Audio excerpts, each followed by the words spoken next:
नमो नारायण। जय महाकाल, जय मां बगलामुखी। सभी दर्शकों का बहुत बहुत स्वागत है। और देखिए, आज का मेरा विषय है कि देवी शक्ति जागृत होने के कुछ ऐसे संकेत हैं, और इनमें से अगर आपके साथ 2 से 3 भी संकेत हो रहे हैं तो समझ जाइए कि देवी शक्ति जागृत हो रही है। मैं ऐसे आपको 9 संकेत बताऊंगा अपने आज के इस वीडियो के माध्यम से।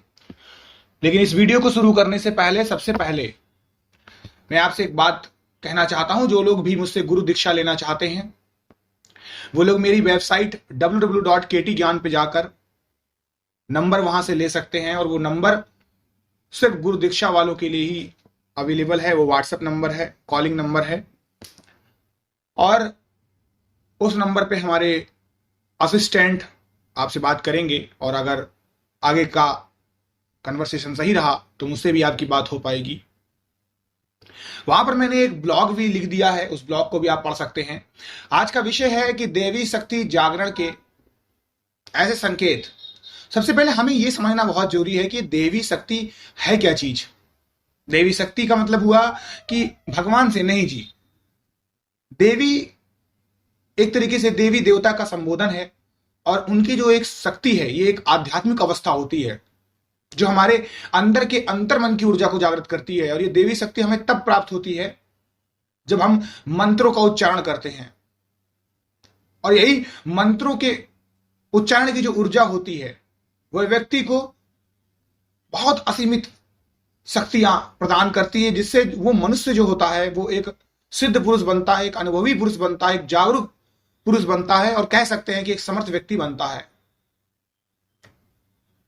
आप जब भी देवी शक्ति प्राप्त करेंगे तो आपके सामने भिन्न भिन्न यानी अलग अलग प्रकार के शक्ति जो होती है उसका मार्ग खुलता चला जाएगा, क्योंकि एक शक्ति के बाद एक शक्ति मिलती है। जिस प्रकार से एक मंत्र सिद्ध हो जाता है उस प्रकार से दूसरा मंत्र भी सिद्ध हो जाता है। जब भी हमें ये शक्ति मिलती है तो हमारे अंदर शांति आ जाती है, शक्ति आ जाती है, ज्ञान आ जाता है, प्रेम आ जाता है। लेकिन अगर हम यहां पर भगवान के अवतारों की बात करें तो उसमें ब्रह्मा, विष्णु, महेश, मां दुर्गा, मां काली, मां लक्ष्मी, मां सरस्वती और कई ऐसे और भी अवतार आ जाते हैं। लेकिन अगर मैं एक साधारण भाषा में शक्ति का नाम लेता हूं, सिर्फ मैं यहां से देवी शब्द हटा देता हूं, मैं यहां पर सिर्फ शक्ति का नाम लेता हूं, तो जैसे ही बात शक्ति की आती है तो ऐसे में ये शक्ति भगवान भोलेनाथ की शक्ति के रूप में जानी जाती है, जिसे हम आदि पराशक्ति मां दुर्गा कहते हैं।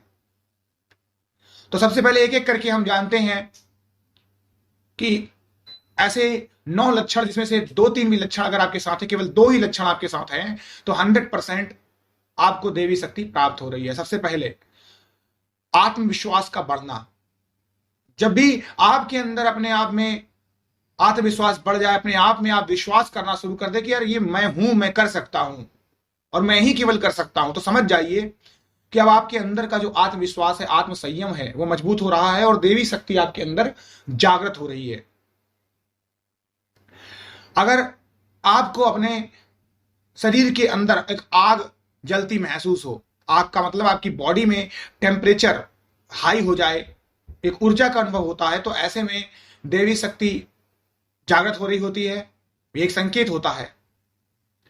अगला पॉइंट है कि अगर आपको आंखों के सामने काला घेरा, सफेद घेरा या फिर ज्योति जलती हुई दिखाई दे, आंखों में ज्योति जलती हुई दिखाई दे, तो इसका मतलब होता है कि देवी शक्ति जागृत हो रही है।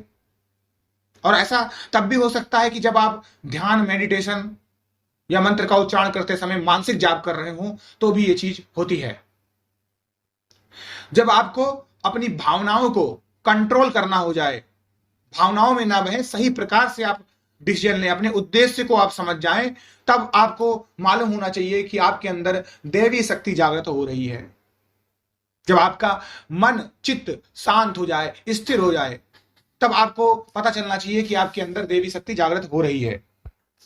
जब आपको अध्ययन करने का मन करे, अब आपको अध्ययन का मतलब यहां पे लग रहा होगा कि मैं आपको स्कूल में पढ़ने के लिए कह रहा हूं, ऐसा बिल्कुल भी नहीं है। अध्ययन सबसे बड़ी पूंजी होती है। अध्ययन से आप वो सब कुछ हासिल कर सकते हैं जो आप सोच भी नहीं सकते हैं। अध्ययन आपको 1000 की भीड़ में से अलग कर देता है। अध्ययन आपको वो मुकाम दे सकता है जिसकी आप कल्पना करते हो। अध्ययन आपको ऐसा बना सकता है कि पैसा स्वयं आपके पीछे भागेगा। तो अपने समय में से जब आप समय निकाल के अध्ययन में जाते हैं तो समझ लीजिए आपके ऊपर श्री हरि नारायण का हाथ है, बृहस्पति यानी जुपिटर की अधिकता है। और आप साधना में जब मन लगाने लगते हैं और एक के बाद एक साधना करने लगते हैं तो आपके अंदर पुरुषार्थ जागृत होता है, आपको देवी शक्ति मिलती है। 8वां उदाहरण है, संकेत है कि जब आप स्पष्टवादी हो जाते हैं, अपनी बात को स्पष्ट तरीके से रखते हैं, आपको सभी देवताओं के आकर्षक सपने आते हैं। सुबह ब्रह्म मुहूर्त में आते हैं अच्छे अच्छे देवताओं को देखना, नदी झरनों तालाब को देखना और बहुत सारी चीजों को देखना, मंदिर, घंटी और बहुत सारी चीजें। तब आप समझ लीजिए कि देवी शक्ति आपसे खुद से है और आपको अपने दर्शन देना चाहती हैं। जब आपको यह लगे कि मेरा मन अब चंचल नहीं रहा, मेरा मन स्थिर हो चुका है, मुझे सभी चीजों की अनुभूति होती है, प्राणियों के अंदर जो चीजें होनी चाहिए, यानी दया की भावना, करुणा की भावना, वो मेरे अंदर है, मैं एक सच्चा इंसान हूं जो सिर्फ अपने लिए ही नहीं जीतता है, पुरुषार्थ की भावना आपके अंदर आ गई, परोपकार की भावना आपके अंदर जागृत हो जाती है, तो समझ जाइए कि दैवी शक्ति आपके अंदर जागृत हो रही है। देखिए, ये जो मैंने पॉइंट आपको बताए हैं, यही तक देवी शक्ति जागृत होने का लिमिटेशन नहीं है। इसके अलावा भी बहुत सारी चीजें जिंदगी में होती है, फिर वीडियो बहुत लंबा हो जाएगा। तो ऐसे में अगर आपको ऐसा संकेत मिलता है तो आपको अपनी पूजा का पाठ का दायरा और बढ़ाना चाहिए। केवल इन संकेतों के माध्यम से ही देवी शक्ति जागृत होने का हमें नहीं सोच के चलना चाहिए। देवी शक्ति जागृति का अनुभव जो होता है वो हमें अध्यात्म के मार्ग से मिलता है। हम जैसे जैसे अध्यात्म में आगे बढ़ते रहते हैं सच्ची श्रद्धा और भक्ति से, हमें ऐसे और भी अनेकों अनेक अनुभव होते हैं।